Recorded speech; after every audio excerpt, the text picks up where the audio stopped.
By now, I'm sure you're all very aware that I'm not exactly the easiest person to please when it comes to games, probably due to the fact that I've hated almost every single one I've ever played. So it's high praise then when I regularly say that the Timesplitters series is the best, most flawless, perfect collection of games ever handcrafted by a development team sent from God for us to play. And I'm 100% right, because the only people that ever disagree with me have either never played them or have some kind of freakish mental condition. Or both.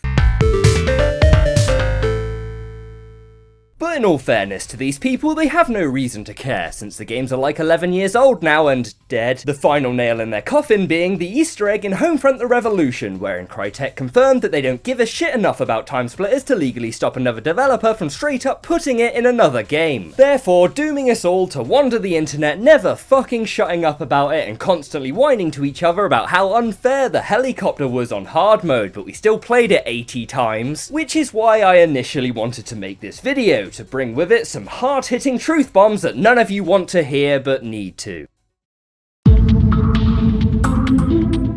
Free Radical are dead. Crytek are not Free Radical, and the people working on Timesplitters Rewind are, no offense, incompetent idiots that can't even design a nice website, let alone recreate a game and all its assets of which they don't own all the rights to from scratch. Actually, yes offense. It's not gonna happen, so we might as well just accept that now to save ourselves the heartbreak and mass suicide when it's confirmed. And that absolutely includes this Timesplitters HD re-release that you idiots are so desperate to pay $60 for. And not that you're idiots for wanting that, you're idiots for not knowing that it already exists. Because it does already exist, and in this super easy 5-step tutorial I'll show you just how you can not only play the best games ever made in HD, but at no cost whatsoever. All you need is a PC.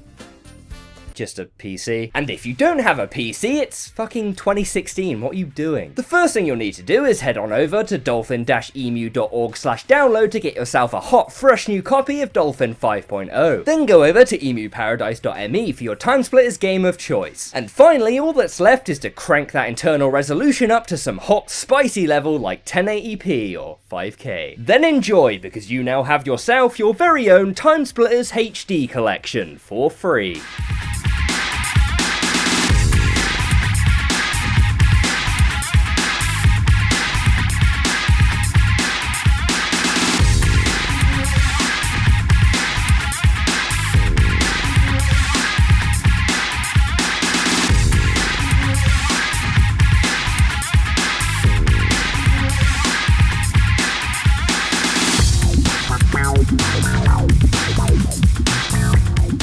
And not only is this method vastly superior to anything released officially because of how sweet it looks in HD, but because of all the benefits that emulation brings with it. Like for one, you can play it however you want, with literally anything. For example, playing Timesplitters 2 with a keyboard and mouse makes the already aneurysm-inducing gameplay somehow even more no, it's actually pretty shit. Or if you're feeling especially cheap and pathetic, you can try getting some use out of that $2 USB NES controller you bought off eBay and instantly regretted. The two buttons I decided to assign the controller were fire and reload, because if you're playing a game that requires any more than that, it's probably a really shit game.